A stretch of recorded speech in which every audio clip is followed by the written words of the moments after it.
Hey, everybody, and welcome to another episode of Games y Mas, the podcast where we talk about all things nerdy and pop culture.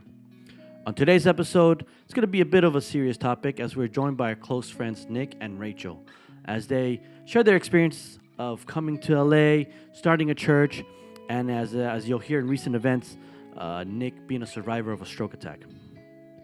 If this isn't your type of episode, is a bit too serious, you want to hear some of the more lighthearted stuff, check out our earlier episodes as we talk about more about the board games and video games and some baits. But I also recommend stick around, listen to this episode. I believe that you'll be very encouraged hearing Nick and Rachel's experience of these recent events and how they overcame them and how they're dealing with them. As for me, listening to these stories, it was very encouraging, very motivating to me as well, and I believe it'll be to you as well. So, with that being said, pull up a chair, grab some dice, y acompáñeme a jugar. And we're here. We're live, ready to record. You guys excited? Yes, very excited. Very excited here, guys. Thank you guys so much for joining us again for another episode of Games y Mas. Very excited for this episode, guys. More of a serious topic one, but I think it's going to be great to talk about just everything, bro. Let's just talk about everything, whatever you guys want to talk about.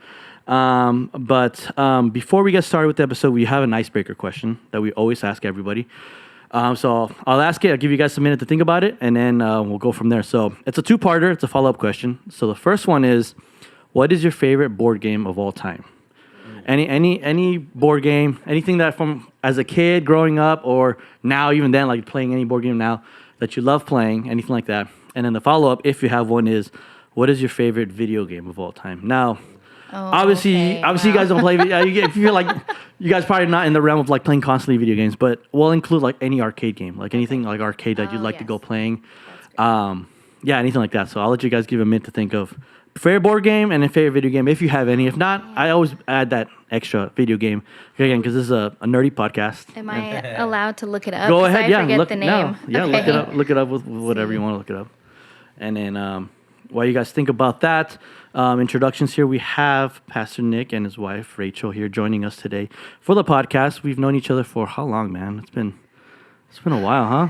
A decade? Yeah, at least 10 years. At least 10. We've known each other for 10 years, and it's been a wild ride. Been with the church and just seeing a lot of ups and downs with us and stuff like that. You guys have been there for us, and we're very thankful. Lady and I cherish our friendship greatly, actually, a lot and stuff. And so very thankful that you're on the podcast.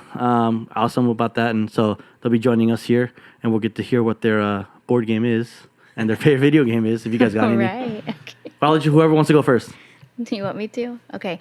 My favorite board game, without a doubt, is Life, because I could go through and probably collect the most kids ever from my brothers, because I would always have to get two vans, and I would really try to get the ones with the twins. Okay. So I would end up sometimes with like 8 kids and have to have 2 cars following each other. So that was my favorite board game. That's a good one. Favorite video game, because I had brothers again, was Street Fighter. Street Fighter, really? I would never have guessed that. I really? know. Okay, Street Fighter. Hey, it's brothers. Yeah, for sure. They get you into it. So wow, Street Fighter. That's a cool one. old school Street Fighter. Old school. Okay. Yeah. Hadouken. Yeah. Yep. The old school Street Fighter. Okay, that's a good one. I would have never guessed that ever. Guessed Yeah, that. I know. That's funny. What we got, Pastor? What you got? I think I'm not much of a board gamer. I wish I was more of a board gamer, but I just can't get into them. And so Monopoly probably would be, if I'm just looking all-time favorite. I mean, it's like everyone's. Kids still love pulling that out. We play it now and then, once a year. Yeah, you like You get competitive with that? Or Not really. Not really? I just can't get into board games. I wish I was different. I think my attention span is so short. Yeah. I start to think for a second, and then all of a sudden I'm gone, dude. And so it's just wondering about other things. everything, yeah. I'll introduce you to some games I have that are like very engaging. Maybe, it's like, yeah. It's like go and go, and then you're done in 5 minutes, and we're done. That's it. Yeah, I think that'd be great. There's I think some- I'd there's like some fun that. games. I'll show you some games. Okay, So cool. Where it's like it's very competitive, but Yeah. it's like, all right, we got 5 minutes. Go. All right, we're done. Yeah. Pack it up. We're done. Let's play. Sounds or if you good. want to replay it again, stuff like that. But That's my kind of game. there you go. Then video game, I think I also play a bunch of video games, but I did play a lot of RBI baseball when I was a kid. Okay. We had the old Nintendos where you would like have to blow them out really good and kind of and smack them in the ground, smack them in just right to get to go. Yeah. And those little things. The little baseball players look like little The little like, figurines. Like, figurines. Yeah, that's that we would play. RBI baseball. Yeah, so RBI baseball I think would probably be the all time, but I haven't really played much in the Much, last yeah. since then Well, I don't probably. expect you, man. You're a busy man. You got things to do. Last thing you got to do. I mean, I've seen you play with your daughter sometimes. Yeah, we do. Yeah, they like the Switch. They got the Switch. Nintendo Switch. Okay. Something Smash Bros. Smash Bros. Yeah. And then the big one now is that what's it called? Minecraft. Minecraft. Yes. Oh my, they love Well, Minecraft. They like to show us their. They show us their creation, stuff. so, Yeah, you can get very creative in that game. Yeah. You can get very creative. Yeah, they are building castles and all kinds of stuff, and I And just this is get the amazed. first. This is honestly the first time we've ever had a game system in our house Okay. in 16 years. Yeah. So this is the first time we brought it in to just give them a little distraction. And yeah, they end up. You can hear them screaming in the garage because they're fighting each other, like having fun, like fun laughter and Really? screaming. Oh man. They're into it. We'll hear 'em. Minecraft. Yeah, Minecraft is a fun game. I remember when I played with my cousin once. We spent all day playing. I feel ashamed to say that, but like yeah, because we were just in the living room with my grandparents, and we were just there sitting down. And we just spent I literally it was like daytime, and then by the time I realized like we were playing so long, I looked, it's like nighttime, and I'm like, Oh my I'm like, word. how long have we been playing? And my cousin's like, 7 hours. I'm like, how do you even know? How do you That's even funny. keep track? He's like, yeah, we just been playing. I'm like, man, we just spent it. That's a fun memory I have with my cousin because when we lived with my grandparents, yeah, we just laid. I was laying there. I remember vividly. I was laying there on my couch. Just there, sitting there, just like zoned out, just staring at the TV, just like playing. Wow. And like my cousin was on the floor, with this Oh pillow, my like a pillow set up. And just staring at the screen. I think my grandparents were like in Mexico at the time. I forgot, but yeah, it was crazy. It was wild. And my brother came and like, "You guys still playing?" I'm like, "Yeah." I'm like, So Like, Minecraft's we been are out a long so time young. then. it's been out for a while. It's been out since I think since I graduated high school. Like Wow. 9 or 10. Yeah, it's been out for a long Wow. time. That's crazy. Very long time. Yeah. Yeah, these kids will go. Oh man, they'll play for hours, just like that, all day long. 10 hours go by. We're like now and then. Yeah. Maybe on vacation. Yeah. I'm like, where'd Like the I kids said, go? this is our they're first playing- time having they're a playing system. Minecraft. Yeah, playing Minecraft. Yeah, they're gonna be gone playing that one. Yeah. It's a good thing they're not playing Fortnite. Once they play Fortnite, it's over. Yeah, I Oh, heard no. about Fortnite. Fortnite's very addictive. A lot of kids Yeah. are playing that. But Oh yeah. Wow. okay, so we got it here. We got board game, Monopoly, and Life. Mm-hmm. Did you skip college or did you go to college when you started off the game? In the game, you can go to college or you can skip it. Oh yeah, I always went to college. College? I always Yes, skipped it. because you get a better job that way. Yeah, the degrees. Yeah, I remember you get to choose your degrees. Oh yeah. I would always skip it. I'm like, I'm gonna get ahead. I'm gonna cheat, and then Yes. I'd end up losing. But I love Life too. And then we have Street Fighter and RBI baseball. you There you go. Okay, good games. RBI I wasn't really big fan of. I started playing MLB, the show. Okay. That's the one I started mostly playing. Was that on Nintendo? No, that was on. That's more recent. I think it's like the newer system, game console Oh, system, okay. Xbox and PlayStations. Yeah. The old. Oh no, you know what? I don't know if you remember a game system called the Sega Dreamcast. Oh yeah, that was out of our budget, bro. Yeah, yeah. I know. Yeah, for us too. And then my parents, I think my uncle donated one. Oh, I'm like, really? yeah, let's go. I was so excited. But they had called MLB Live. Oh, okay. And me and my dad would play all the time. And I would always get mad because my dad would always beat me. He would beat me. I'm just like, "Ah." And I remember one time when I was playing, I think it was the seventh inning, and he was beating me 12-0.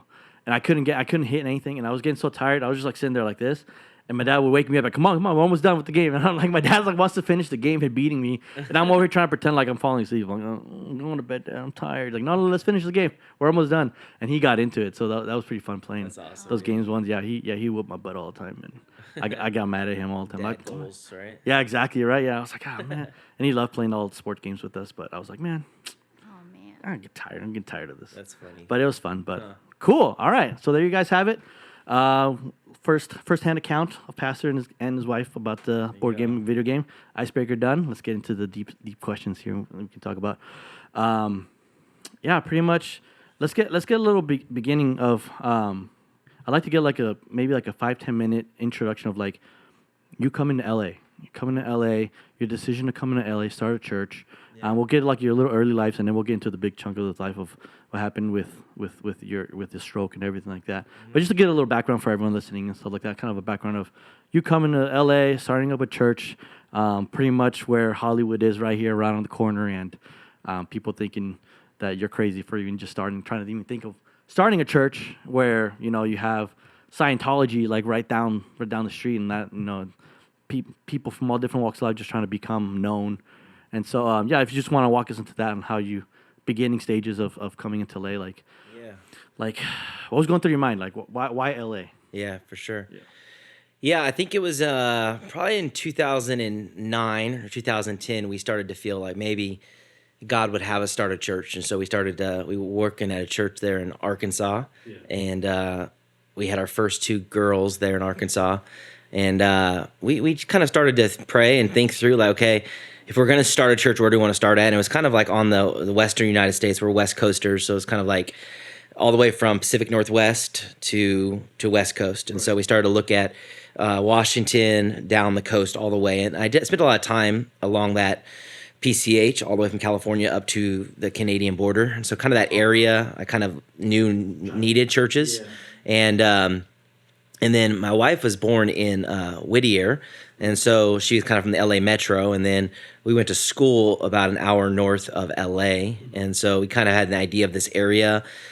And so we kind of knew Orange County and Los Angeles County obviously kind of all make up the LA metro and the massive amount of population. So we started just praying and say, God, if you want to use us, we feel like we should be going. And so the church we went to in Arkansas, we kind of said, hey, we'll be there 3 years. And then after 3 years, we're going to leave and go start a church. And so about 3 years came and we started to say, okay, our time, here's the commitment we made, talked with the pastor. And so I took a survey trip out to this area and started to look. And that was kind of stayed with her aunt and uncle in Orange County and then just started driving. And remember flying in and we had the two girls at that time back at Arkansas, she was. And that was probably spring of 2012. Okay. And maybe a little bit earlier than that, probably about that time, the spring of 2012. And then we realized, okay, here's the time to go. So we ended up listing our house for sale there in Arkansas and beginning to send out just flyers to donors and churches, and probably mailed out about 800 different flyers and with a little CD video of our family, and just started to like book meetings. And so I remember selling our house, talking me with our pastor about 3.5 years there now, and saying, okay, our house is on the market. It's not sold yet, but we know we're going to leave. And so we started booking meetings, and we just kind of got a van and just started traveling, and then kind of did the, from that 40, the I-40 from East Coast to West Coast, just hitting up back and forth, drove that so many times. And that was all kind of in that spring to summer 2012. After we nailed down that we were not going to Washington, but we were going to come to the LA metro. And so that was kind of the video presentation we sent out, is that we're going to come to this region of Southern California. And we started to just cast vision for that. Yeah. And so a lot of prayer, a lot of work, and then just kind of, all the way from 2009, 2010, 2011, 3 years in the making, but, it was good. It was awesome to see it all play out, looking back on it. Yeah. Were there any moments of doubt when you were doing that, where you're like, are you sure we should be doing this? Like we had, like you say you were in Arkansas, you guys had, from outside in looking, it's like you guys had it made. You had the house, you had everything set, you had the church and everything. You guys, it seemed like you were thriving there. Anytime when you guys were on the road, where you're like, should we be doing this? Like, maybe what we had back there was the Lord's will. I don't know. This was the Lord's will, or were you kind of like said, like, no, this is what we're doing. This is what God's put in my heart. Let's go ahead and jump forward for that one. I don't know. Yeah. Did you have any doubts when that was going on? Sure. Yeah, I don't know. I'm sure there was some small moments of doubt. Maybe my wife could talk more about doubt. I know there's probably some small moments of doubt. That's hard. We had a 2.5-year-old, maybe, Amy, and then probably 2 years old, and then a newborn. Mm-hmm. And Lissy had a lot of crying issues in the car seats and cars. And when I remember selling our house, we took our last photo in front of our house. And it's a pretty big thing to buy your first house. Yeah. And also, it was right on the corner from the hospital our two kids were born at. Yeah. And so, it was a nice home, a lot bigger than any house in LA, obviously. Yeah. And it was special to us, and it wasn't too far from the church. Church was a good church. And we were comfortable. We were honestly comfortable. We did a lot of work on that house. We brought our two kids home to that house, the first two kids. Obviously, I guess everything in the making looked like it was good. It was a nice neighborhood, safe neighborhood. It was a healthy church, and we had we were making it as a family.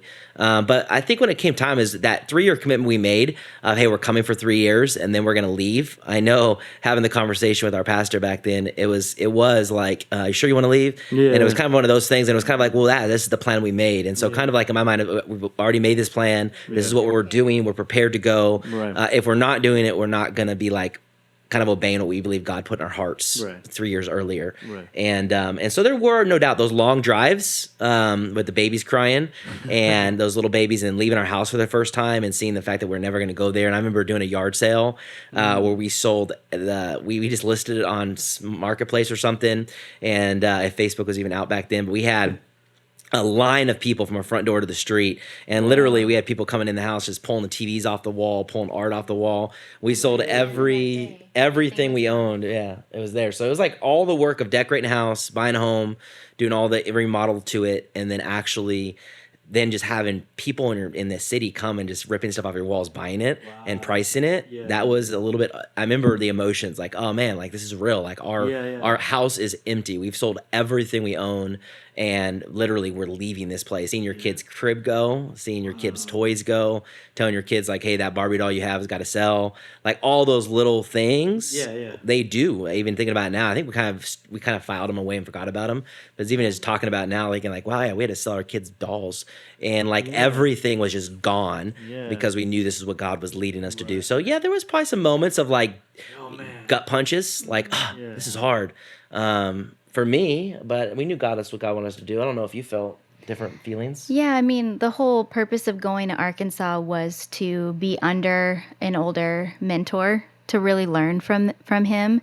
And we did learn a lot in those 3 years. We had a lot of teens that we loved very, very much, and we're still friends with them today. But in our hearts, we knew that wasn't the end goal. Right. The end goal was to plant a church. Right. And so, we were already prepared. Yes, it was great to have all those things, but really our hearts were not planted in Arkansas. They were already planted elsewhere. Yeah. And we weren't sure if it was going to be, we were talking about Portland for a while, or not Portland, Seattle. Mm-hmm. And then God kind of closed the door on that. But then when he said LA, I'm like, yes, this is where we need to come. Yeah. And I already had been praying about LA for years, and it just was really cool to see God put it on both our hearts. So really, it's bittersweet to say goodbye to some people, but when you're finally going to the mission that God first puts on your heart, you're just excited. So that's, we were excited to leave the house. It was an easy thing. It was an easy thing to give those things up in that way. There was other times where we had to sacrifice other times and it was harder, but not that time. That time was easy. It was fun. We were excited. We had a lot of just hope and faith what God was going to do. Yeah. So it was exciting. Nice. And when you guys came to the LA area, you felt like everything just started to click. Everything just started to come. Doors were being opened. You felt like, okay, this is where God wants us. This is where something that we've been called. This is where it is. This is where we're going to stop. Or do you feel like when you came to LA, you came to Victory back then, do you feel like, all right, this is a spot we're going to just be for like a minute, but we're actually going to go somewhere else. We're going to go plant somewhere else, but this is just a spot, for a season or two or like that. Or do you felt like this is it. This is where we're going to be at. This is going to be the church that we're going to continue to grow and stuff like that. I don't know. Is that what you felt, or?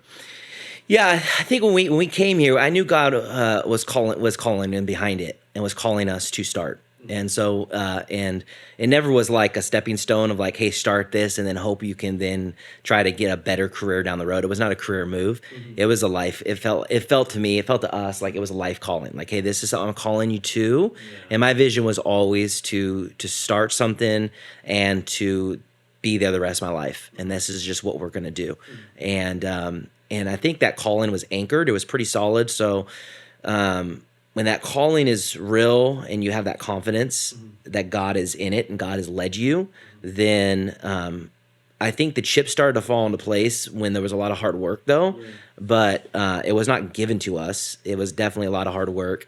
But it definitely wasn't like, hey, this is something for us to do while we have little kids that are little. And then once they turn 10, like, okay, we got to find something more stable. Right. It was like, no, like, this is it. We're doing it. And if we drown, we all drown together. Right. But like, we know God has led us to do this. And that was for real. So I think there's not a lot of things that you can be positive about in your life, but there are a few things that I am very positive about. Yeah. And I think God's calling for us to Los Angeles Metro and where we are right now is definitely where God has called us. Yeah. So that's good. No, yeah. And, God be praised for that, for you guys being open, opening your hearts for that and listening to the Holy Spirit, because you guys could have easily been like, nah, let's go somewhere else.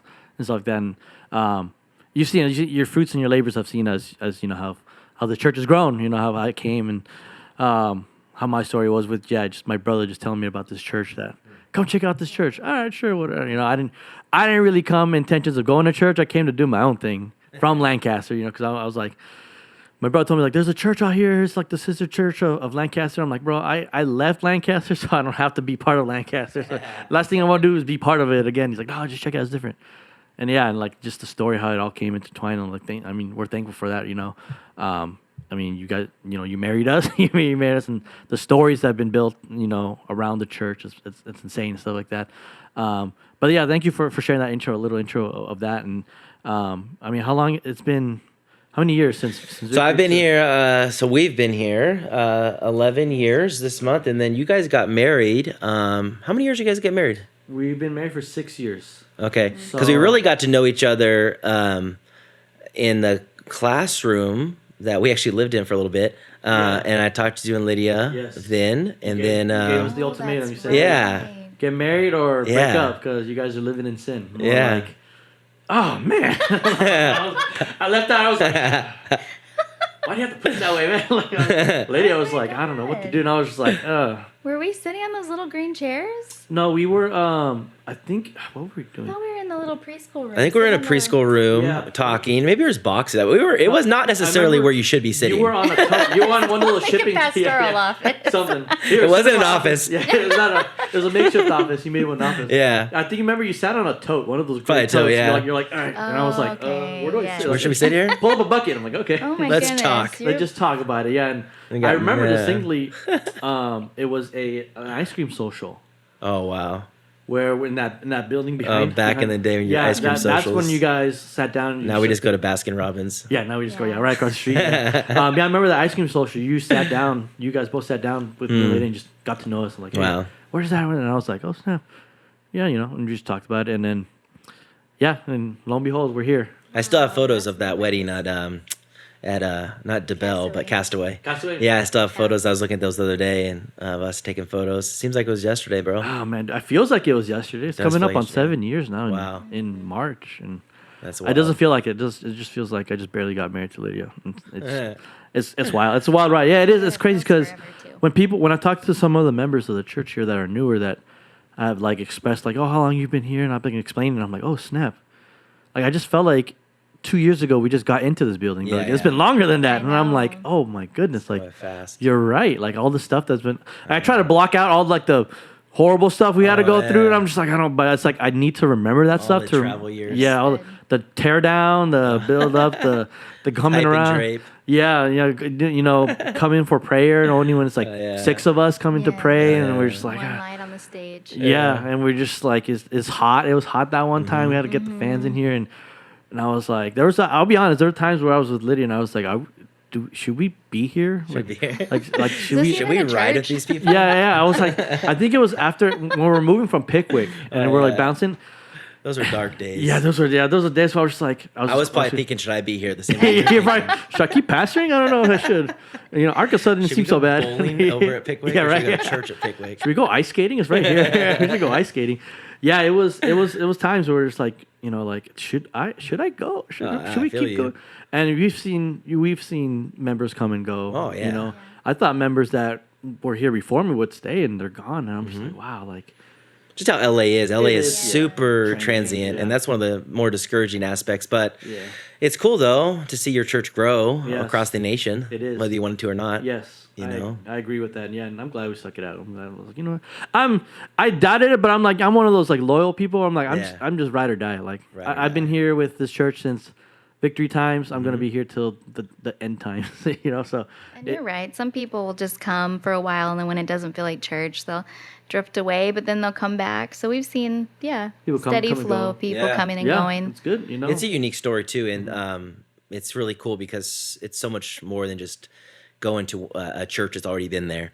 Actually seeing something founded and established and the work gone into it, and being able to experience some days that, we probably never be able to experience again, are very, very precious things to have. Those moments, man. Those moments where it was just like, especially when it was like only like 10 of us meeting here to pray. Like those moments are like stuck in my heart. Where I'm like, this is my family. Yeah. This is my church family. This is what we're in it. We're in Yeah. it for the long run and stuff like that. And we shed tears together. We've laughed together, and it's been a crazy ride. Which we can segue into like kind of dark moment in your time in your life, Pastor, that occurred. How long has it been since the stroke? Yeah. Well, it was July 17th is when it happened, and so I don't know. I stopped counting days. yeah. I used to count days. It was like day Days, hours, 100. seconds, I know. moments. Like, oh man, Am I gonna live past this day? yeah. You beat Yeah. your record, man. You beat your record. I beat 100. Yeah, there you go. So Yeah. July. Yeah, July 17th is when it happened. So I guess August 17th, September, October, November. Yeah, I mean, I guess we're going on, August, September, October, November, see if I know my math. December, 5 months? Yeah. 5 months. I guess we're going almost 5 months. 5 months. Okay. And so, yeah, it's going by quick, Wow, man. Yeah. For those that are listening here, Pastor, we had 5 months ago, Pastor was a victim of an unfortunate attack of a stroke, and it was intense. Like I said, it was very intense for us. For me personally, it was intense because that happened, and then my grandpa thing happened where he fell sick, ill, and then he ended up passing away a couple back in. Was it during Labor Day weekend? He passed away during that time, and so I was like, oh man, what's going to happen with Pastor? And then my grandpa like passed away, and I'm like, God, what is happening? What are you doing? Like, what's going on? And so it was very. I'm pretty sure everyone else in the church has their own ways that has affected their lives and stuff like that. But for me personally, yeah, for Lady and I, we were just like, what is happening? Like, I was like, is the rapture happening? What's going on? like that? Is the apocalypse? What's going on? You know, and it was tough. It was very tough. You know, I thought like, I'm like, man, why? Like, I had just a big why. What's going on? You know, what is happening? You know, and so talking back in July. So when you had the stroke, like what was going on? What were you doing during that time? Were you? Yeah, we took June off. I think mid-June, like June, let's say June 15th. It might have been give or take a few days. Right. We said we're gonna travel a little bit, so we took about 4 weeks off with the family, as we normally do every summer. Right. And so the kids are out of school, kind of their sports are breaking, and so we did like a week at Newport Beach in our RV. We did a week in like San Diego in our RV. And then we did a few other small things, and then it kind of was winding down. And I remember we got back like let's say July 15th, July 14th, right. or maybe July 13th. My birthday was July 13th. I turned 38 years old. Okay. And I think we just were getting back in town a few days before that. Okay. And then that weekend we went to church. We went to another church here in LA. We kind of were still off, and that was July 16th. And then I remember I was playing golf with a couple guys at church I play golf with quite a bit. And that was July 17th, and just kind of a normal day. I just kind of woke up in the morning, and we slept in. It was summertime, typical stuff. Yeah. And probably, we stayed up a little late the night before, hung out, as a family, and then slept in. Then Monday morning, I was like, should I go play golf? Should I not? Yeah. But it was a hot day. It was summertime, so it was a heat wave coming in. Got you. And yeah, it was just kind of like, it was just normal day though. It was like, hey, we have 4 o'clock tee time. Yeah. Like I do at all golf times, I pull up like right at 4 o'clock pretty much. And so I got a text message. It was like 3:58, 3:57. Like, hey, are you here? Yeah. Our tee time's going. Just pulling up. Just pulling up right now. Yeah. So I remember throwing my golf shoes on. It was like right there, walk up. I get the golf cart. A couple guys were in the clubhouse, hole 1. And yeah, kind of walking up to hole 1. I kind of was feeling a little off. I kind of just felt like I was getting a little, almost like dehydrated. It's like, dang, I gotta drink more water. It was hot. Yeah. Up in that area we were golfing to in Silmar, it feels like it's a little hotter in that end of the valley. Yeah. And so it might have been pressing close to 100. But I mean, it was nothing like, obviously I'm used to being outdoors, used to playing sports, things like that. So it was fine. And other people were playing golf that day. And so, yeah, just kind of hole 1, teed off. And then, I remember kind of maybe hole 1, hole 2, started to feel a little bit just dehydration, a lot of tunnel vision. I don't get a lot of tunnel vision, so when I started getting it, I was like, oh, this is weird. And it was just like the whole world's coming in very tight, and you're seeing really small tunnel. Yeah. And so that was kind of unique. And then, and I don't know, probably during that whole tunnel vision time, the blood clot could have been forming right there and then, because obviously the area of the brain, the cerebellum, where your equilibrium is and your vision is and all your motor skills, it's all back there in that area where the clot happened. Yeah. And so obviously probably during the hole 1, hole 2, all that was going on. I didn't even know. So I started chugging water. Yeah. Yeah, it was just normal golf day. We were playing. I didn't want to tell the guys I was feeling sick because everyone was like getting off work early to play. Yeah. It was a Monday, and some of these guys were like, "Hey, with 4 o'clock tee time, they're rushing to get there." Yeah. So I was like, "Hey, I'm just hot. I brought some water. I'm gonna chug water, and we're gonna get through it. I don't want to be the guy that's like, I gotta go sit in the clubhouse. Sorry, guys. Yeah, yeah, like yeah. it's hot. Yeah. That just sounds not very manly." Yeah. And so. I'm a little hot, guys. And I was like, no, I'm gonna beat these guys. And I was hitting the ball very well. And so I mean, for the fact that I had a blood clot in my brain and I was hitting the ball pretty well, like I'll take that because golf's a challenging sport. And so you're still hitting it? I was hitting it good. Maybe it was the blood clot. Best I was hitting it. I probably was playing one of my best games. Yeah, I was hitting the ball good, and I was having fun. The stroke helped you, bro. The stroke helped me. Helped you. I need to have. that vision. No. Yeah. It could narrow in. That stroke helped you with the stroke, bro. Yeah, stroke coming to my stroke. Yeah, for real. I know it did something good. So, Okay. yeah. So how did so when it occurred, when Yeah. boom, you passed out and everything, Uh-huh. were you like feeling like drowsy? Were you feeling kind of like, oh, my eyelids are getting heavy, or is it instant like just black and you just passed out, or Yeah. like what was the instant? It was instantaneous, or did you start kind of slowing down? Like what was like the physical Yeah. feeling of that of when that happened? So I was pushing through the dehydration. I felt like I was going to pass out. Got through the first few holes. Got to the tee box. I kept saying it's hole 5, but I think I had breakfast with the guy I golfed with the other day, and he said it was hole 4. So let's go with hole 4 because he was way more alert than I was. And so let's say hole 4, and we were on the box, and it was definitely a par 3. And I had my 5-iron. It was about 190 something yard par 3. I got out, and I was still feeling a little hot, but I drank water, so I was feeling good. I had an ice cube in, and I felt like it was just more like kind of hot, fatigued, a little bit drowsy, but not really. I was like, I'm good. And so I got up with my 5-iron, hit a phenomenal shot, like, within a few inches of the hole, and I was just like, and they were all kind of just watching me like, oh, that's awesome. And then, like, in the matter of a moment, I just basically, like, went down, dude. It was just the craziest thing in the world. Like, I just, basically everything, it was almost like a, video game, I guess. And everything was just like, it was just like, oh, like everything just power button, dude. Really? And I just kind of dropped. And then there's this little ball cleaner thing, I think it is right there. They plug in the ground. You can clean your balls, golf balls in. Yeah. And I remember I fell and knocked that thing over. And they were all like, oh, dude, you're all right, man. And I immediately, like, tried to get back up quick because I was like, it's not very manly to collapse in front of other dudes. And so, like, I'm getting back up and I'm What's in fine. that water you drinking, bro? And I'm like, dude, I'm sober. I'm good. Like literally. And I stood up, fast, but I was like, everything was off. The whole world was spinning a million miles per hour. Snap, okay. And so I think at that time, obviously that equilibrium, I mean, the balance, it was horrible. I could not, I tried to grab onto the golf cart and I was like hanging on the side of a cliff. I just was hanging tight as I could. And they tried to lift me and put me like in the golf cart and then run me to the clubhouse, and they ran me there. And then it was just, I remember that felt like the longest drive of my life, dude. Really? This guy I've golfed with a few times. He's the brother-in-law of the guy that comes to Church of City Light that I was golfing with. And he pulled up the clubhouse and he was like, "You want me to carry you in or help you get in?" I think he was like, "You want me to help you get in, not carry me. Want to help me help you get in?"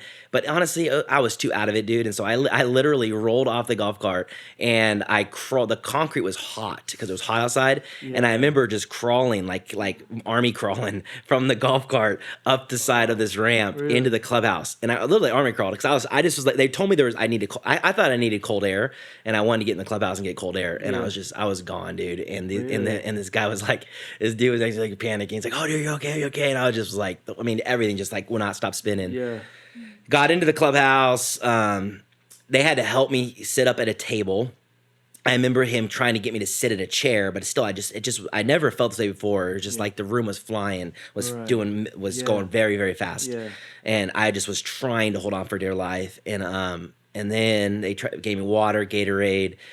They told me, "Hey, you need to get to this other end area of the clubhouse where the AC is stronger." And so again, we're all thinking dehydration. So then I like just rolled over from the chair, hit the ground, and then army crawled to this X area. And I was like, dude, I mean, because to try to carry someone that's dead weight, I mean, that's kind of hard, especially if you're not trained. And I was definitely dead weight. And then I crawled to that area, and then they gave me a sandwich. And that was the worst thing to give me to eat, because then I took one bite of the sandwich and then I had nothing to throw up. And I threw up everywhere, and then I was losing it, man. I was like, they were trying to get water, nothing would come in. So at this time, I was alert, but I was not alert. I was throwing up, very dizzy, Could not stand. I no way could stand. I was struggling. It was hard for me even to sit at a chair. Really? That's how far I couldn't even sit at a chair. And then I asked the guy, I said, hey, you may want to call 911 because, and I don't ever ask anyone to call 911. So that was the weirdest part. I was like, dude, something's not right. I need an IV bag. I need something. I'm dehydrated. Again, like wanting to act like an expert doctor. Like I need an IV bag. I'm dehydrated. That's what I thought. And milligrams of CC. yeah, no, give me something, man. I've seen ER. I've seen whatever that movie is. I've seen all these shows. I know what is that? What shall we watch? Lone Survivor. Maybe that one. Crazy Nanny, That is a good one. I felt like Lone Survivor, jumping off a cliff. All right. Struggling. Yeah, and so I remember they called 911. The guys the other two guys we were golfing with by that time, they kept playing golf, but I think they realized that I didn't come back after one hole. They're like, we better go back and check on them, and so they came back and checked on me, and then yeah, dude, 911 got there, and I still don't know what happened to my shirt, my Travis Matthews golf polo that I bought at Dick's Sporting Goods, which I love that shirt.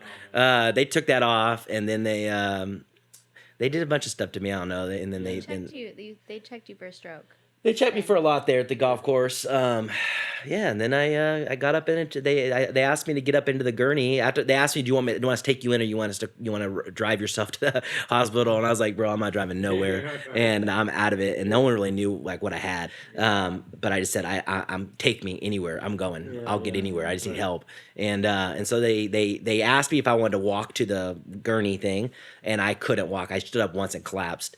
And then they basically took like numerous firefighter guys to hold me and then lift me and put me into this thing. And then and then from there they put me in the back of a car and took me to the first hospital. So you were conscious during the whole time. I was conscious during that. Okay. Yeah. But were you able to understand what everyone? Yeah, and obviously you're saying that. Yeah, like when someone would ask you a question, you'd be able to respond back away. Mm-hmm. Did it sound like? Was it hard to like understand what someone was saying, or like comprehend like what's going on? Like, hey, are you okay? Like, yeah, I'm all right. Or was it kind of like sounding like everything felt like a dream or felt like a haze because you're just like, what is going on, like that, you know?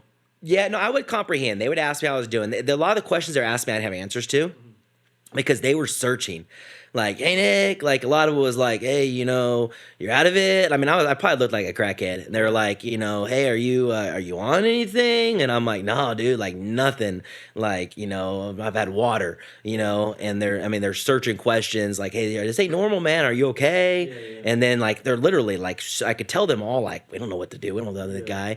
And I don't think they really knew, and they were asking me, and they asked me, okay, if you want us to take you in, what hospital you want to go to? And I've never been to a hospital. I have perfect health, never have any conditions at all. And I'm like, I don't know what hospital. The first closest one you can get me to. Like I've got no clue how to answer these questions. Just get me somewhere. And I said, here's my wallet. Check my medical cards and my health insurance cards in there. And they said, well, obviously it was Kaiser as my health insurance. And they said, well, the closest hospital we can take you to is not Kaiser. It's one right on the corner here. And I remember I said, okay, I'll go there. And I had no clue what hospital, really had no clue the differences of hospitals at that time. And I don't really think anyone even thought it could be serious. I think it was more just like, let's get him an IV bag. Yeah, let's just get him. Give him some Advil. You'll be fine. Yeah, give him Advil. Give him some Advil. Give me Advil. Let me go play golf again. Yeah, you're fine. Yeah. So did it get worse as you went to the hospital, or like kind of just stayed the same like that? Because I know like, I think you said that like were you in a coma or something like that, or like some sort of a coma, or like it felt like it was you were teetering. So like it felt from where you explained where like you kind of were out of it. Like did it start to like increase? So like all right, now you're getting. Yeah. This is emergency now. We got to take care of yourself. Or was it kind of steady, and then there'd be a point where like you just started dropping? We're like, all right, now something else went wrong or something like that. Did it get worse when you get to the hospital, or were you still kind of out of it at the hospital? You're in and out, stuff like that. Like how like were you feeling? Like I could assume like you were on medication and stuff like that when you were over there. So I felt like everything was just like you were just high the whole time. Like hey, like what's up? Like what's going on? Yeah. How did your feelings go during that wild ride? That first hospital I went to, man, honestly, like, you wouldn't think it, dude, and I hate to down hospitals, but it almost felt like I was in a third world country. Really? It was bad. I went to this hospital, and they brought me in on the way to the hospital in the back of the ambulance. The 911, the paramedic that was working on me, I actually found out, he started talking about, we played baseball together in Las Vegas. No way. My age, 38 years old. And then I asked him for a throw-up bag, like on the ride. Yeah. And so he's like, don't throw up, and gave me this bag. And 911 sirens going, flying through intersections. You know, it was the craziest thing. Wow. And then they carted me into the ER. And then the ER lady took me down to this like hallway in the basement. And I remember sitting in this hallway for like an hour in this gurney and waiting for a CT machine. Really? And that was like, dude, that was the longest hour of my life. It honestly felt like a third world country. It was like, I mean, it felt like this. I was on this chair, but it felt like it was just flipping like a million miles per hour. So sitting there for like an hour, like just feeling this flipping, and no one around, and like, what country am I in? Where's everyone at?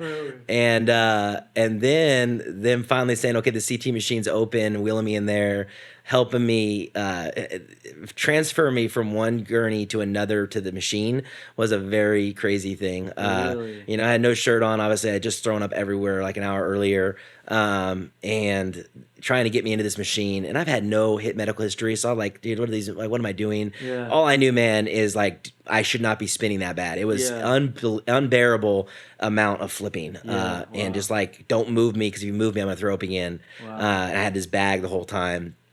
And they did the machines, and then they put me back on this gurney and stuck me in the hall again for who knows how long, until the nurse came back down and got me. Yeah. And it was honestly like a scene that you would not imagine happening in America. Really? It was crazy. And so dirty. it was disgusting. Oh, my and and then brought me back up into the room. And when I brought back in the room, by that time, my wife and at that time 3 daughters came with her, because they were taking the oldest girl to softball practice.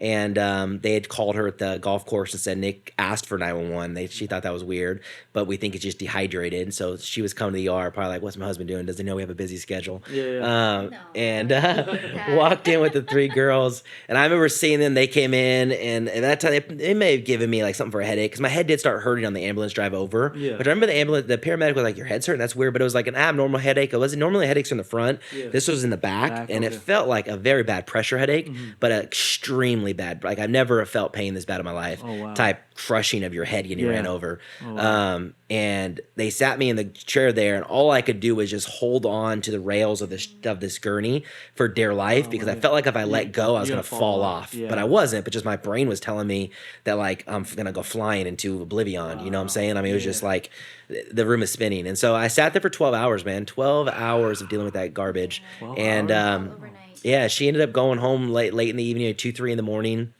Permanently went home. Probably 30 minutes from us is our house from that hospital, and went home to be with the girls. And I kind of finished off the night in the hospital alone, didn't sleep. And then at 6 in the morning, they walked in. We're like, okay, Nick, you're dismissed. And I'm like, where am I going? And they're like, well, you're dismissed. And so 12 hours I was there, and I actually had to ask them for a wheelchair, because they dismissed me from the ER room. And I asked them, I said, can I get a wheelchair? Because I can't walk to the car. And so they brought me a wheelchair. Rachel actually, I think I had to get the wheelchair. Brought me the wheelchair, put me in it, wheeled me out. We got to the front entrance of the hospital, and I said, well, you might want to go get the car, because I can't go out there this far. And so she brought the car up to like the entrance of the hospital. And then I like wheeled out, and then I had to somehow try to hold on for dear life. Like, again, I'm flipping 100 miles per hour. And I didn't know. Still. Yeah. Really? And I did not know I had this brain clot, like a blood clot in my brain. Yeah. That they did not see on the CT scan, I guess. That's what they tell me. I've not prodded into this. I've not gone deeper. It's just the first, the very first one. Yeah, the very first hospital did not see it, I guess. Wait, so they dismissed They you? discharged me. They discharged and I don't even you? remember seeing a doctor, hearing a doctor. They discharged me after 12 hours next morning. Where do I go? Yeah. I think they may have thought I was a nut job. Who knows what they thought it was? Yeah. And I'm just glad I'm alive. But looking back, there's so many things that I probably should go and talk to that ER about. Yeah, and be like, hey, you and to them, gotta- because they did discharge me. Yeah. She pulled the car up. I held on for dear life to walk to the car, feeling like the room was still flipping a million miles per hour. Got in the car. She drove me home, and that was Tuesday morning, July 18th. And then was home all day that day in bed. Again, not sleeping much, room flipping, no medication. They gave me nothing. But you didn't want to go back to an ER. They don't go back to the So ER. I couldn't They convince told me them. that the CT scan was clear at the hospital we were at. Tuesday, I was like, let's just stay here. They said I'm fine. They did the CT scan. The medical professionals looked at me. They said I'm fine. Obviously, I got no clue what's wrong. Yeah. Let me just try to sleep this thing off. Yeah. And all day Tuesday, to Wednesday morning. And I mean, I would try to, it was so bad. I would try to get out of bed and I would just like roll off the bed and crawl to the bathroom. Cause I could not walk. It was just, room was flipping too bad. Yeah. And I was too out of it. I would try to stand and I would just fall into something. Like it was just horrible. My goodness. And then so they were watching TV in the other room.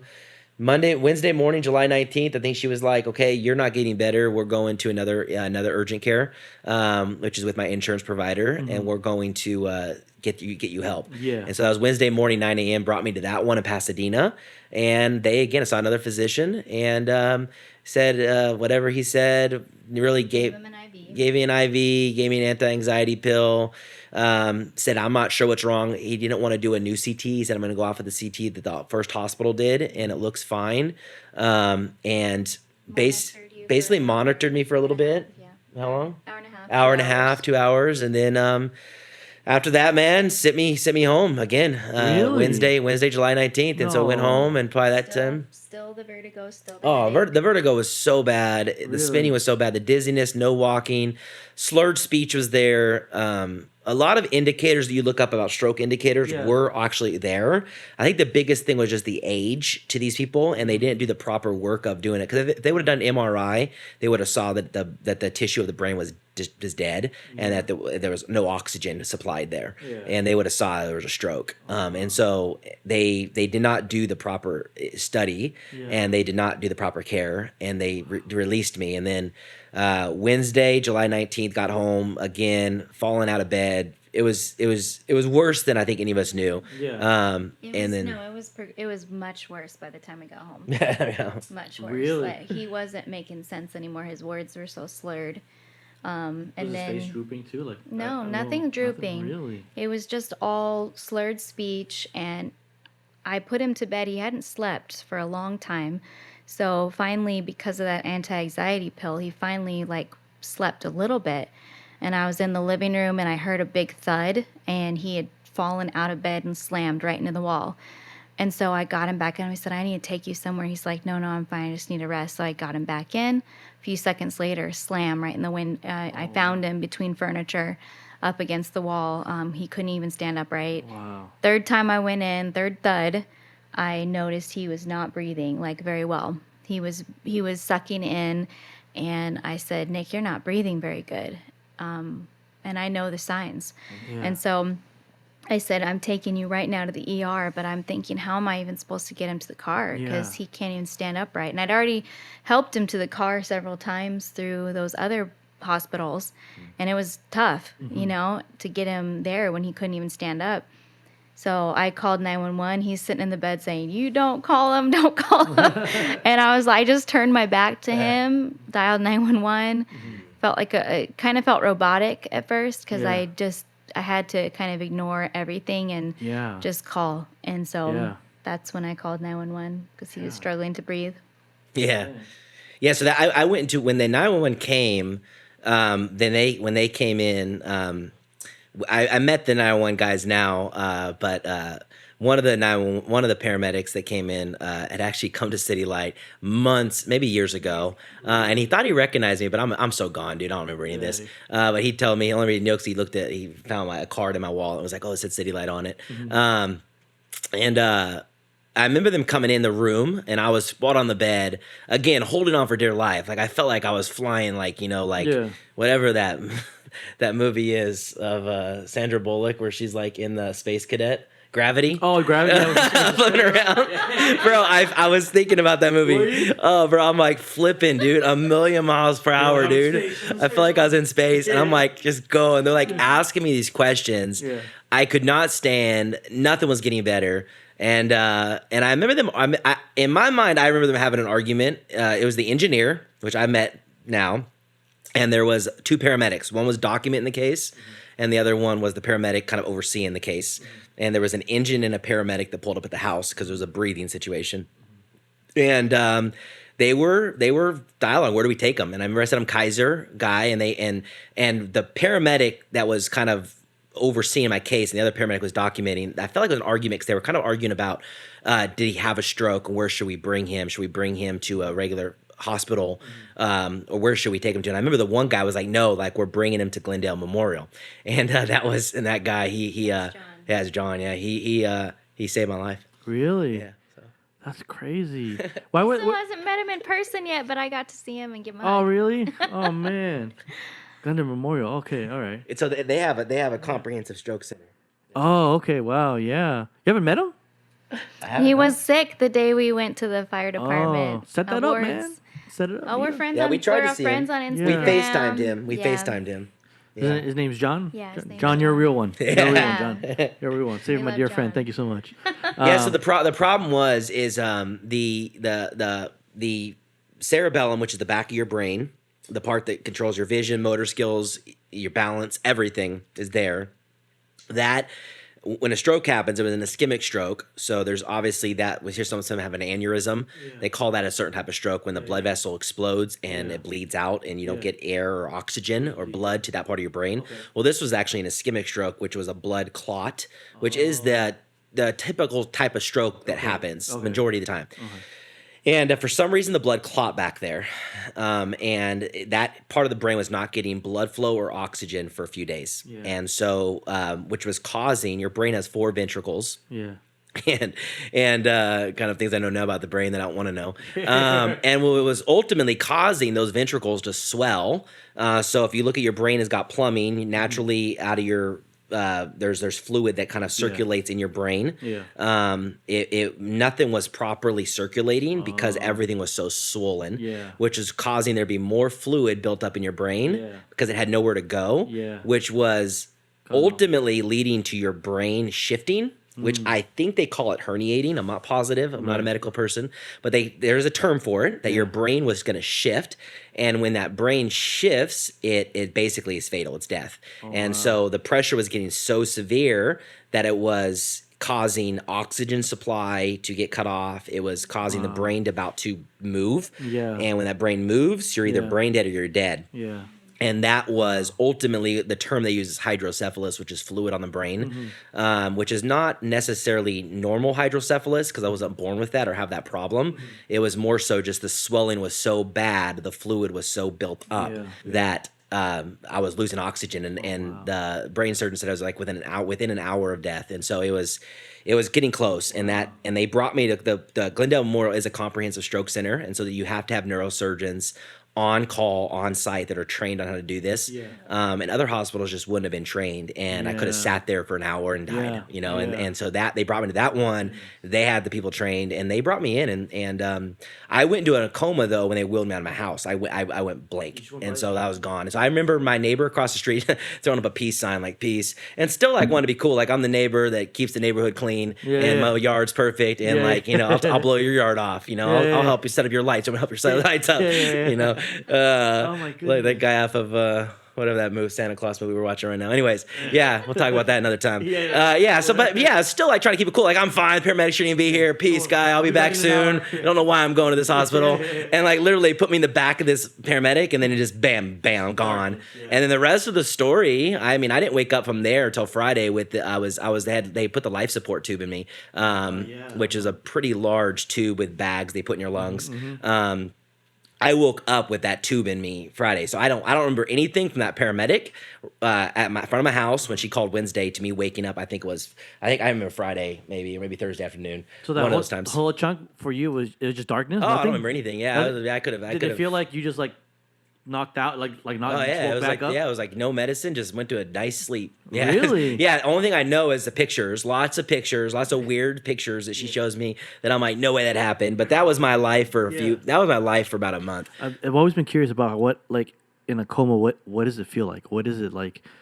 Are you still like semi-conscious, or is it just straight up sleeping? I'll tell you one thing that was really wild is, and I don't know if it was medication, and I guess if you're someone not of faith and listening to your podcast, or someone as a faith, I don't really know where everyone's gonna land on this, but I know what I experienced, and so that's all I can go off of.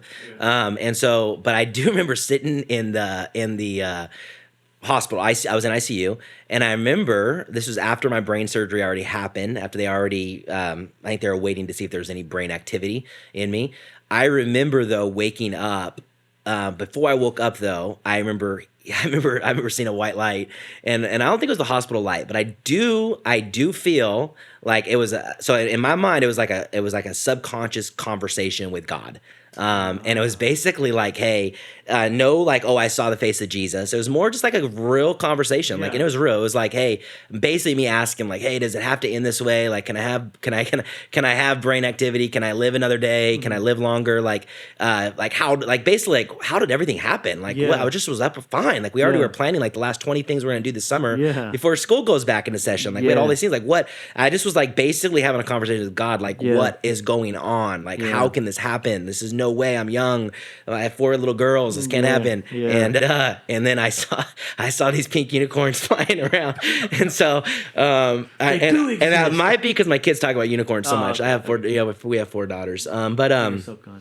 So maybe, but it was a real conversation. But when I woke up there, I had this stinking tube in my throat, and I was like, where am I? And all I could do is like, I looked for her and I asked her for a piece of paper, so I could start writing stuff on, like why am I here? What happened? What I didn't like that other hospital we went to. Like all these things I'm writing down. And then I remember seeing like some family members around me, and I'm like, it was the weirdest thing in the world. It felt like I was like, what in the world? It felt like something out of the Matrix, bro. Wow. It was the craziest thing. You woke up, bro. I woke up. You're unplugged. Honestly, I felt like the whole thing was like Total Recall. I don't know why, because I'm not even a big Total Recall fan. But like I literally for a month straight felt like I was living in Total Recall. Really? Oh, bro, I'm telling you. Like you just thought like, all right, I don't even know what. I don't even know if I can tell you what Total Recall is about. But I have seen Total Recall. Now we need to watch it. I need to watch it. Gotta go home and watch it again. Yeah. And you watch it, you're like, no. I was like, don't trust nobody. Yeah, trust no.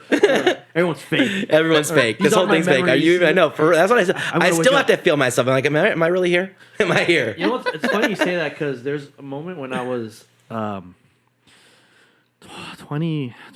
I was still living in Lancaster, and I wasn't living for the Lord, I will say that. But there's a time where I tried some hallucinogenic drugs with a buddy of mine. And man, that was one of the worst days of my life. One of the worst days that's why I was like, I'm never doing anything. I'm not even touching any more cigarettes. I'm not touching anything ever again. But anyway, I'll probably explain that. I'll go more detail of that on another episode, guys. But that whole time, I literally thought it was like 4 or 5 hours of like this just tormenting. Like I thought I was literally, I've died, and this is my new reality. I'm in hell. Like it was horrible. Everything was horrible. Like with you, everything was spinning. For me, it felt like this eye was spinning this way, and this eye was spinning the other way. And I would just like trip, and I was like this, and everything was so echoey. And I thought, and in my mind, I'm like, this is my reality. This is where I'm like, if this is hell, this is horrible. Wow. Like, I don't want anyone to ever experience this ever again. Wow. And I felt myself like recapping, like, no, I'm not dead. Like, hold on. And I recapping like the events of the days of my life. Like, no, I went to school. I did this and did this, and it just kept echoing in my mind. Everything echoing. And I thought it went for like hours, but apparently it was only like 20 minutes. 20 minutes of me just tripping out. But the next day, I felt like, no, I'm still probably passed out somewhere. Like I probably passed out in my backyard. Like this is just still part of my trip, because I'm still like freaking out. Like I felt like I had a hangover. I'm like messing around. I'm like, dude. And like for the next 3 days, I thought like, this is not my reality, man. I'm still probably passed out in my backyard. But it was scary, and I'm like I freaked out. My brother was freaking out. My parents were in Mexico at the time, so I was just like, so I had to call my mom, and mom like was like, okay, you know what? Hey, listen to me. The drugs are taking effect. You need to relax. Otherwise, if you don't relax, you're gonna get into you're gonna have like either a heart attack or something's gonna go wrong with your blood pressure, because you have a high blood pressure right now. They called a family friend who's been around he's been around the block. He knows what to do. Yeah. And so he came and he saw me, and he's like, all right, get him some milk. Get him some milk right now. He's got to get this out of his system. And like I got out of my system, I'm like in my bed, like passed out, like zoning out, like what happened? And the guy's like, hey, you're lucky, man. Your hands were purple. You were freaking out. Like you got lucky, man. I was just like, what happened? He's like, you're just getting out of your system. He's like, you have a good trip? I'm like, no, I did not. This is horrible. And yeah, it was bad. It was very bad. And like, but I understand where it's like, felt where like, this is not my control. Yeah, it's just like I had no control of nothing. I looked down once, and it looked like I was walking I knew in my mind I was walking forward, but I looked down, my feet were moving backwards. Yeah. And I was like, wait, am I rewinding backwards? Like, what is happening? Like, it's a whole trip. Like I said, I'll share the story like in detail of like everything that went down because it was just very scary. I'm like, after that day, I'm like, bro, I'm not hanging out with you anymore. I'm not done. I don't want to be with you anymore. He Thank God there was milk. Yeah. Praise the Lord for milk. That's you know? the moral of the story. Drink milk, guys. Have lots of milk. Drink lots of milk. But I understand what you're feeling. Where it's like, nothing was real. Like this is not real. This is not like I thought my brother was. I'm like, no, I'm still passed out. Like I'm gonna wake up from my backyard and be like, bro, what happened? It was like, funny. And it was wild. But a little side story about that. But that's wild. Like what you explained, like the coma and. And I'm pretty sure you did. You probably spoke to God. I think I did. You had I think I did. Did you hear him like responding back when you I did. talked, Yeah, like, I did, kind of. verbally, it was like subconsciously. It was kind of more, not necessarily like a comeback. It was more like his response to me was like, "You're waking up." But I remember waking up it was pretty strong on me at the moment, but it was not. I don't believe I was imagining it. Like it was an imagination. I believe it was a real conversation. No, for sure, definitely. You know. It's funny because when I explained, my pastor had a stroke. My dad, the first thing my dad said, was it a bleed or was it a clot? Because he does MRIs. He did MRIs before he retired. And I'm like, I don't know. Like, I don't know. He's like, well, find out what's going on. Like, because if it's this and this and this, he's got to do this A, B, and C, D. And I was like, I don't know. I don't know. Like, I'm still finding out information. I don't know what's going on. And then I talked to one of my best friends who his wife is a nurse. And she was like, well, how old is he? What's going on? What's happening? Like, all this, like, everything. And I'm like, I don't know. I don't know what's going on, And so, but you explained it, like, what was going on with the blood count and stuff like that. Yeah, and my dad was like, did it catch on the MRI? And, the MRI should have been caught. I was like, I don't know. Like, I don't know that. Like, I don't know what's going on. Like, we're all in the dark on this until we get more information and stuff like that. And so, they should have caught it on the MRI. Should have had my dad do it. I know. Should have him do it. I don't know why it was, it happened when it happened. And I think there's so many things you can try to figure out. I feel like that's been the journey we've been on for the last few months. Is like, for sure. is why did it happen? What so many questions. No one's come back with solid answers. Yeah. But at the end of the day, I think the piece I find is just that it did happen. And it's like at the end of the day, like I'm here. And I realized I should not be here. And that's not just my unprofessional opinion. That's a professional opinion. And like, the surgeon's like, yo, it could have been a lot worse. If not, you just be glad you have vision and you have mobility because the brain damage, you should have brain damage, severe and permanent. And so, I think there's so many things you could try to figure out, but some of those things I don't think we are going to figure out. And I don't know why these so-called professionals did not do their job right, but they did not do their job right. And they failed, extremely failed me and my family. And there's so many lessons we got to learn from that, I think, going forward. And for those that hear this, it's just about trusting and, really taking some of your health into your own hands. I agree. But when you're in an emergency situation, you're not necessarily thinking like everything like, hey, what should we do? It's more just like, I'm here. You're the professional. Save me. It's not like, hey, show me your scalpel. You know how to use it. It's just like, no, like, come right here. It's like, fix me. But they didn't do the job right. And they almost killed me. That's so crazy that you went. How many days? 2 days before you went to? It was like 3 days. So I think total 3 days, 75 hours probably. I think we say 76 hours from the time of the stroke to the surgery. And she had the more scary scene because they told her when the surgery, like, hey, we're taking. They told her like, you can tell it better than I can tell it.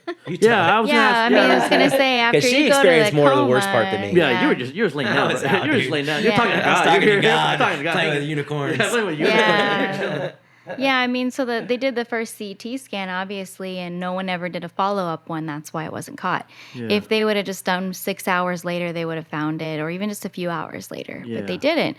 So the next CT scan was at Glendale Memorial in the ER because he kept losing oxygen. They kept doing the different tubes down his nose, and then it would drop.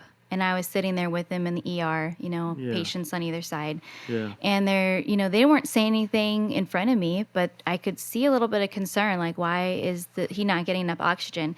His numbers would continue to drop, and I knew the numbers. I mean, I know well enough to read the scans or the little numbers up in the machine. And then they finally put the mask on him, and I just was thinking, okay, I wasn't imagining it. He was struggling to breathe. All of that seemed to be like, everyone's like, he's fine, his oxygen's fine when they were checking him at home.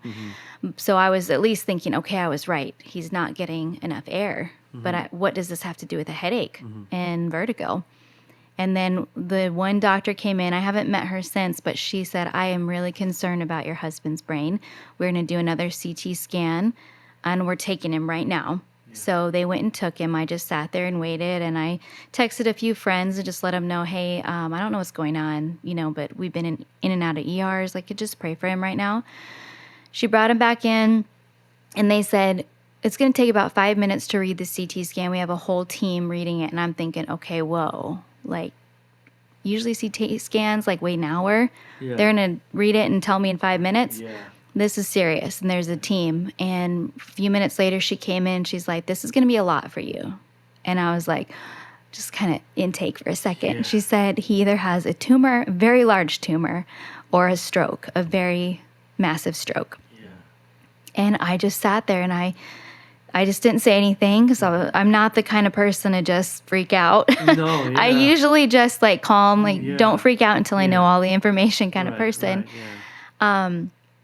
But she said, we're going to have to intubate him right now, Okay. and we're going to take him to emergency surgery. And I was like, wow. And then I was thinking, okay, I get to stand there by him. But then they said, can you stand outside the waiting room?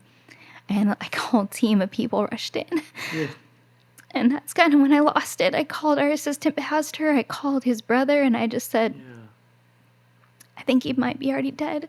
Oh, wow. And that's when I saw John again, John the paramedic, came back in with another patient. He's like, what's going on? And I said, this is what they just told me. And, it was just crazy. He was there in that moment when I was all alone.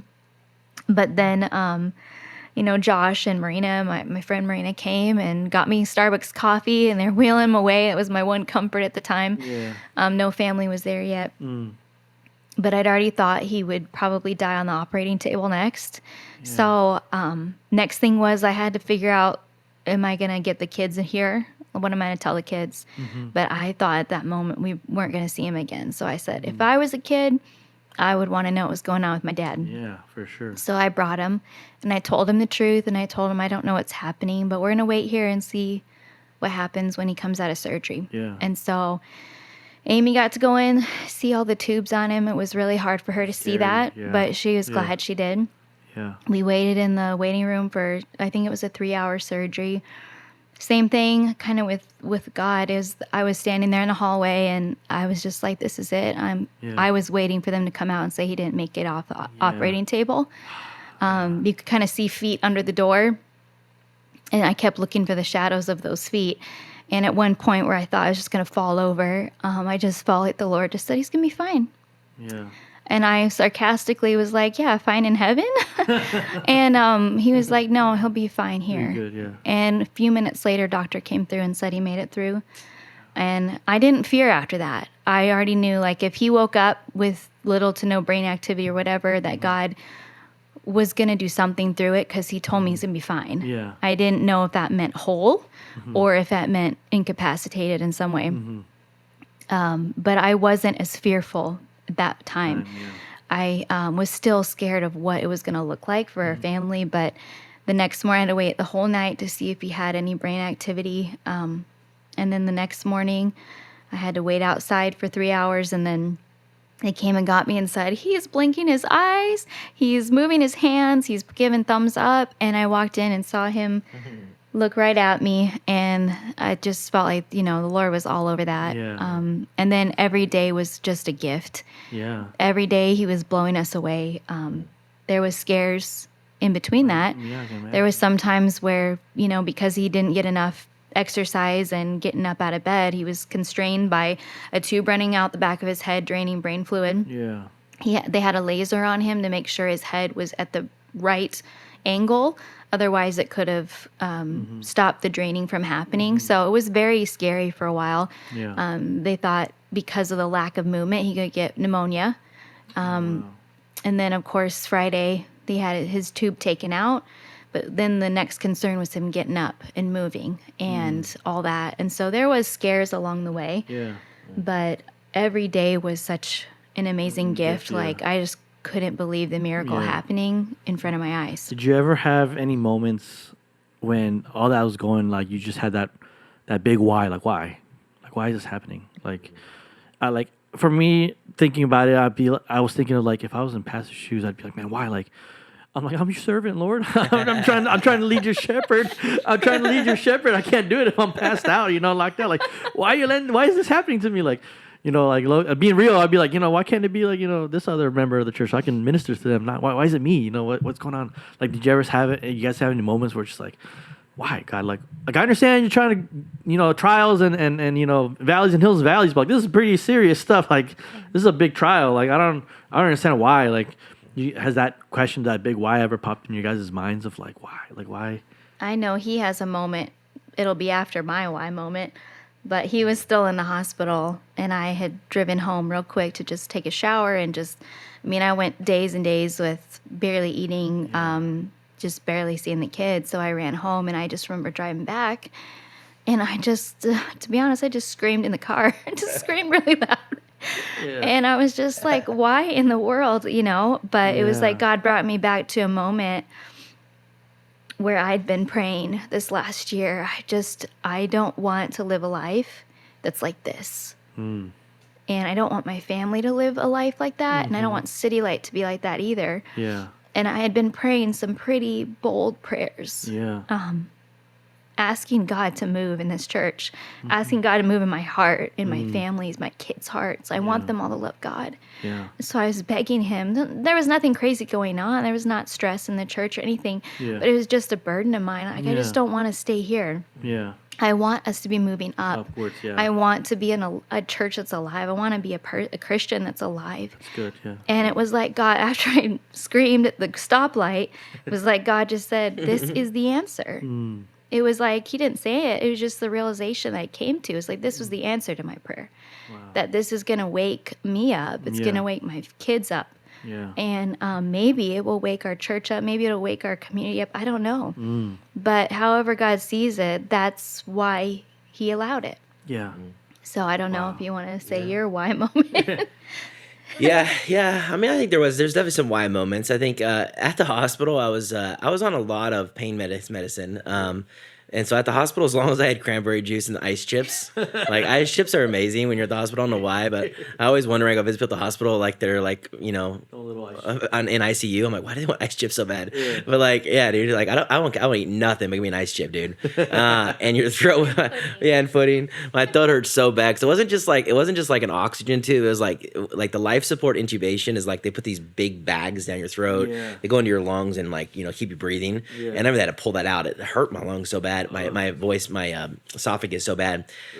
So in the hospital, man, I was just like glad to be there. I don't remember much of that time. But when I got home, I think when the medication started to wear off, it was, I think I was in the heart, man. Like, dude, why'd this happen? Yeah. You feel like you're living in a strange world because when you're supposed to die, and I really think I was everything was pointing like you're dying.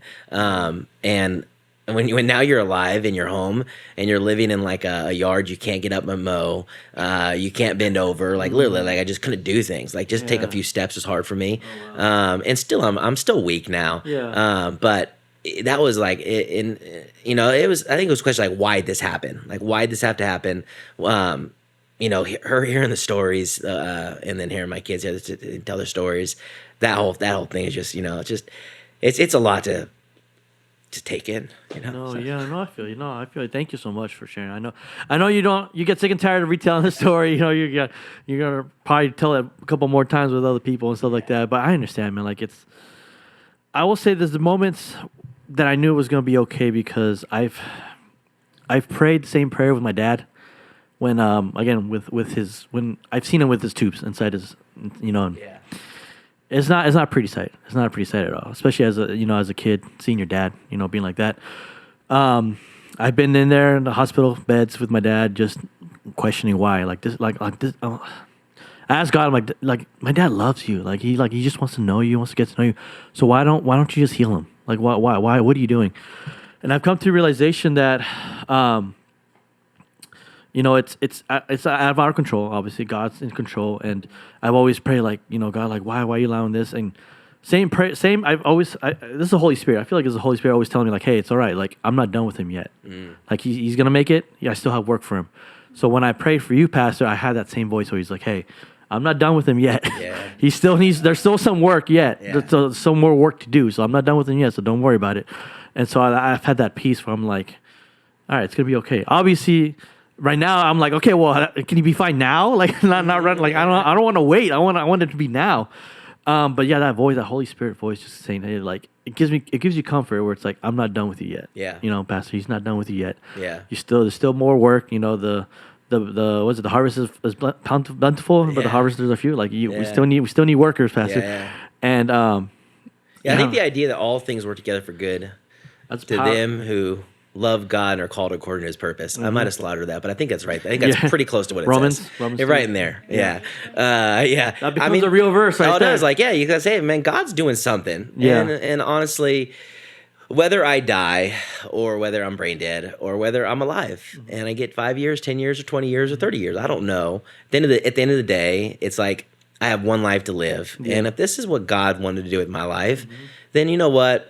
It's what I signed. It's what I'm just glad that I am His and that He knows me and that He has a purpose for my life. Yeah. And I think that just comes down to it. Trying to figure out all these little stuff. Yeah. And I think really your faith is tested when you say things like, "Hey, like serving Jesus with your life is not like signing up to have everything go perfect." Yeah. When you're really like, no, like this is not heaven yet. Yeah. This is you know, we're on the battlefront, you know? And I think what Adrian Rogers used to say, like, this is not, you know, the sweet by and by, this is the nasty now and now. And other preachers have said that, and I've heard other guys say it, but I think Adrian Rogers may have came up with it. I know he used to say it a lot. But the idea is like, hey, we're not in heaven yet. This is the nasty now and now, and this is the battlefront. And I think when you face a test of death, and for me, what makes it even harder is that with my little kids and obviously all the dreams you have with them. But I think a lot of those things you say are tested. Like, do you believe this? You know? Yeah. And man, that's wild, man. That's crazy. Yeah, thank you guys so much for sharing. I mean, I know it's tough to try to relive it again, try to explain the feelings, stuff like that. I said I always want to make sure everyone that hasn't heard your story, especially if they're listening, that they see that, you know, it's real. Stuff is real. Life is but a vapor, you know. It's a lot of vapor, and for those of us that are of the faith, you know, to don't be discouraged. You know that God has things under control, but also we have to realize that since He's in control, He has the say of the final say of what is going to happen. You know, if it's time for you to come home, it's time for you to come home. You know, as much as we hate it, as much as I hate, you know, the fact that, you know, my dad might be in heaven soon. I have like so many questions, but if it's His time, it's His time. You know, like, you know, who am I to like want to be like, no, keep him here, God. You know, it's like, well, I'm trying to call him home to paradise so he can relax and be chill and relax and hang out with Jesus and everybody else.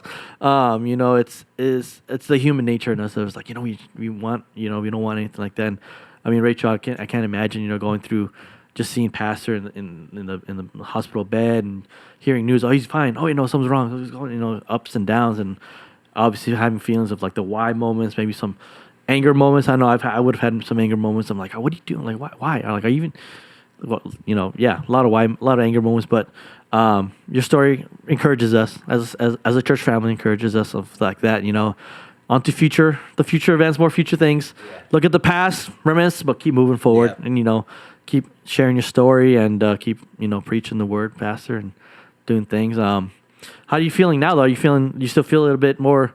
Feeling you getting your energy back, or you feel a little bit more? You feeling the side effects a little bit more? No, I feel good. Everyone is that. I feel good. So you have a deficit. I'm not. Yeah, I do have a deficit. I'm not at the 6-month mark yet, and that is like, obviously it was a major brain surgery. It was a major stroke, so there is definitely time periods of healing. Yeah. But I would think in the end, I spent like over 20 days in the hospital, and a lot of that time in ICU, so that wears on your body. Yeah. So a lot of that, some of that's weakness. Yeah. I'm feeling, and still being careful. The dizziness is real. The brain fog is very real. Really? And the, like, I'm living in a tunnel, and then the tiredness is just severe. Really? And so it's more than I can explain. You're getting tired more. Yeah, so just kind of the point of just exhaustion, brain fog, dizziness. I got to be very careful. Coordination's back there. And that's probably the most frustrating thing is I like to play softball. I like to golf. But I just can't do some of those things right now. And one neurologist said it's probably going to be a few years until some of these neurons reconnect. Because tissue died, and that area of that brain is where all of your mobility and coordination is. Yeah. And it's for right now. Yeah. I got walking through big crowds. I got to be careful. Yeah. Being around a lot of moving parts, a lot of animated people that try to talk very animated to me. Like I just get so nauseous. I got to be like, hey, I got to take a break, calm down. As long as I go, I know so loud. As long as I'm slow and as long as I'm not too hyped up, Okay. and as long as I kind of keep everything controlled, Yeah. I'm good. Okay. But if it gets a little crazy, I've got to pause because the dizziness and the brain fog. I lose my wallet a little bit more, my keys. A lot of decisions, kids like, hey, what are we doing? I'm like, oh, calm down. Like I'm not able to manage those situations. Okay. So it's probably brain fog, probably the best way. Dizziness. Trips to Disneyland anytime soon. Yeah, I know. Yeah, no roller coasters. No crowds, no roller coasters. No roller coasters. Yeah, but honestly, man, I'm like the parts that matter, like conversation, studying, reading, relation, like things that really matter. Like I feel fine at, honestly. Like it's more just like just what I explained.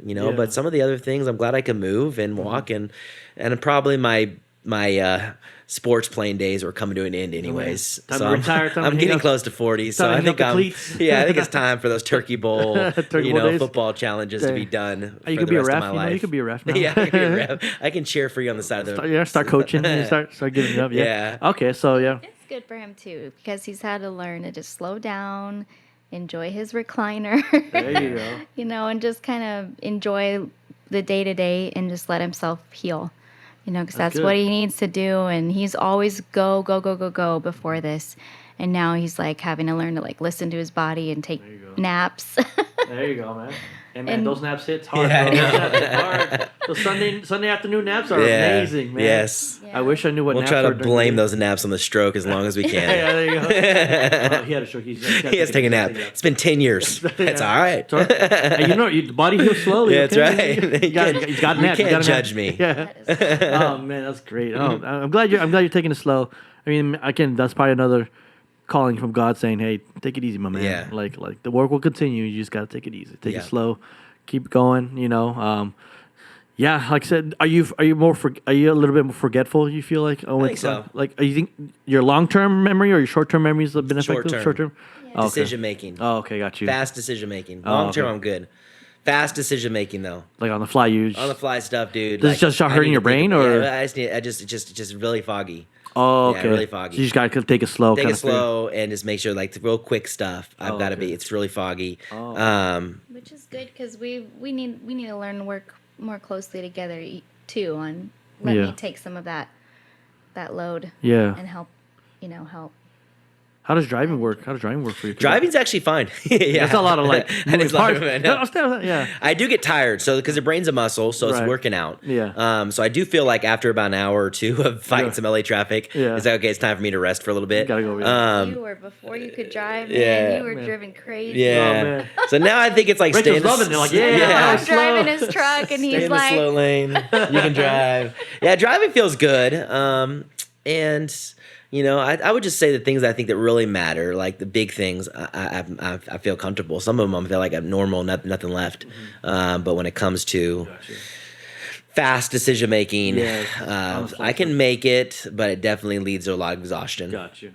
We gotta get you a Tesla, bro. Give me a Tesla. That way you don't drive. I know, dude, you gotta sleep. Just take a nap on Recliner. Get a nice there you go. Diet Cokes forever. Yeah, there you go. How about when it comes to preaching, your preaching time, has that been affected a little bit? Because whenever you're up there preaching, you kind of have to think a little bit. Or are you feeling now that you're preaching, you got to go a little bit more scripted now? You can't kind of go off on tangents because you feel like it might get all foggy on your side? Or how do you feel like when it comes to your preaching? I actually feel like I've done less scripted since the stroke, but I've only preached 3 times. So maybe more of it right now is just kind of overflow from the heart and things I'm feeling, things that God's just doing inside of me. Okay. But I definitely think the time needs to be shorter, and that might be good for everyone. I typically try to stop at 42 to 45 minutes. Yeah. Okay, 42 is like, okay, you're losing everyone. 43, 44, 45. Yeah. 50, it's like, whoa, bro, you're away. Yeah. You did a good job. Go sit down. Yeah. Now I think more like in the 30s need to be more of reality, and I think understanding the recovery time of tiredness. Yeah. Okay. 40 max. Being more aware of that, I think now. Yeah. Are you feeling it after every service? Like after the first service, you're like, oh man, I'm a little tired. I am a little mentally tired. Mentally tired. Mentally tired. Just got to get through the next service and then. Yeah. We're going to take a nap. Yeah, but I have a pretty good grasp. I've been doing this long enough to have a pretty good grasp of the sermon through the week. Okay. That it's not like I'm trying to think of it on the spot. I've been chewing on this thing for a few days. Yeah, you meditated on so, that. Through the week. Yeah, and probably being more strategic about how many times a year I preach. From when I first started preaching, when I first started pastoring, to like hey, you got to preach 52 times a year. To hey, I don't got to do every Sunday. Yeah. And in fact, everyone's probably more happy if I'm not doing every Sunday. Give other people a chance, you know. And I think that's great. I think it takes just as much grace to work as it does to rest. Right. And God's grace is still moving when you're resting, and that's the beautiful thing of what we do. And not being lazy, but trying to understand that be in my lane and do what I know God wants me to do, and working on a team. And we have a good team here. That's good. And so I feel pretty good, man. I feel like studying and preparing a sermon, I think, is the most normal thing I feel in my life. Really? Like, I feel like nothing's changed there. Okay, And that nice. was weird. After being out for 4 months and stepping back in my office, was like 4 months away to stepping back. I felt like I never left. It just feels very normal. Like riding a bike. Feels very Just normal. right back on it. Yeah. Awesome. That's cool. I can say man. that with confidence. That feels normal. Yeah, that's good. Praise the Lord for that. Yeah. Man. I'm glad you're feeling good, man. I'm feeling you're feeling feeling good. Take it easy. Yeah. Take it easy. Don't go playing dodgeball anytime soon. Or Or tetherball. Tetherball. One of our girls Yeah. almost hit him with a tetherball. Oh, Yeah, my I tried goodness. to beat her and she almost beat me, but I still won. Dang. I still beat my third grader. So. Dang. He was only like 3 weeks out of the hospital. He's playing tetherball. Oh, my Like, what were you goodness. thinking? Yeah. Ain't no stroke gonna stop me from beating I you. know, yeah, with my cane, trying to hit the tether Oh ball. my Then, like, I got you. I win. You beat him in Minecraft, even though. Yeah, Like, I can still beat you. Beat you at Smash Bros. That's cool, man. That's yeah. funny. I'm glad. Yeah, like I said, thank you guys so much for sharing again. I know it's gonna be. I feel like it's gonna be a good encouragement for those of you guys that are listening. I guarantee. It's gonna be good encouragement for sure and stuff like that. And if you want to hear the story of City Light, though, you can always come to City Light, and check it out. We got services from 9:15 to 11 a.m. here at 1110 South Victory Boulevard, right? Yeah. I always mix up. It's 1110, or I always think it's 110. That's 1110. Yeah, right across from Baskin. Get some ice cream and come join us. And again, guys, so much for sharing. I know it's a little bit emotional and stuff to share like that, and I'm thankful you guys took the time to share and stuff like that. I think we're gonna close it off from here like that. I don't know if you want to do some encouraging words for the viewers over here. If you got any last minute to say to what I guess one major takeaway you took out from this whole experience. What would you recommend to someone that's maybe going through it? Or a spouse that's going through with it, or with a spouse, what would you say is one main thing? Even we could say it to if you're speaking to a believer or even to a non-believer. Yeah. What would you say is one major takeaway from both of you guys' perspective? Sure. Yeah. I think for me is just last month I really studied through the book of Job, just because I was like, that sounds like a great book to study right now. Yeah. And from a non-believer or a believer's perspective, the book of Job is really interesting because it is this conversation of why did this bad thing happen to a good person. Yeah. And at the end of it all, at the end of all 43 chapters in the book of Job, it all comes down to God is God. Yeah. And he's going to use us how he sees fit. And, when you realize the awesomeness and how powerful God is, the creator of the universe, and who are we that God even, looks at us. But the fact that he can use our story, he can use us, but really at the end of all, it's all about God and it's not about us. So to me, it was like, if you're an unbeliever or you are a believer and you look at things like that, we only see things from this perspective. But when you delve into God's higher power, it's just, you're at a loss of words. Yeah. So to me, that was just a really neat perspective to read on that. That's good. Yeah, thank you for that. Yeah, no, I think if there was one final takeaway for me through this event, it would really be, I think that I've kind of gone to this many times, and probably a lot of people that had like end-of-life experiences might go to this, but I think it really is the idea. You have one life, you have one small moment on this earth, and for me as a believer, I believe God has a purpose, and I believe it's made faith and be more real to me, and be an understanding of what I'm here for, and understand there's one shot. So you might as well run fast and do as much as you can do while you have an opportunity, and enjoy the little things of life. Like for me, it's my wife and my children, and getting a coffee together and taking a walk on the beach and enjoying the moment, understanding that it's a miracle of God that you have that moment, that it could be gone in a second, and so enjoy it. But understand you have one life, and if you're not a believer, I mean, I think that can apply the other way. You have one life, and one small moment on this earth, it's worth doing the work, and really asking God to show Himself to you, and not blaming what man has done or what religion has done or how systems have hurt you, but really just talking to God and saying, God, show yourself to me. And I have some real questions for you. And I believe God is real, and God will show Himself to you if you approach Him with a sincere heart. Yeah. So I agree. And if anyone that's listening that, doesn't buy into this whole Christianity thing or anything like that, I would encourage you to take that challenge that Pastor just said. Just try them out. See what happens, and I guarantee you'll get results for sure and stuff like that. But Pastor, Rachel, thank you guys so much for joining us. It's been fun talking to you guys. I'm pretty sure there's more stuff we can dive deeper into and stuff like that, which I'd love to. But we'll probably do another episode for that one, make it a more fun one. Stuff we can talk about Dodgers, bro. We can talk about whatever you guys want to talk about. It's like that. This is Dodgers. Yeah, we can talk about anything. Like I said, I love this. This podcast is about anything. Most main is nerdy and pop culture, but. Also some serious things and also some other lighthearted things we can talk about, TV, film, whatever you guys want to talk about. I'd love to do a debate with you. We should do a fun debate. I should do a Angels versus Dodgers. Angels versus Dodgers. Oh man, I was gonna go. I'll bring Matt with me. I was gonna do a. Let's have Matt wear his Angels jersey. Yeah, let's see what happens after that trade. After that trade that happens, I was gonna go biblical. I was gonna be like, hey, you want to go tribulation, rapture, or after trib, or post trib? We'll go straight into that. We can do like that. And some debates, some fun, lighthearted debates we can do. But again, thank you guys so much for joining. And guys, be sure to check out the other episodes that we have for you guys there. Y nos vemos para la próxima.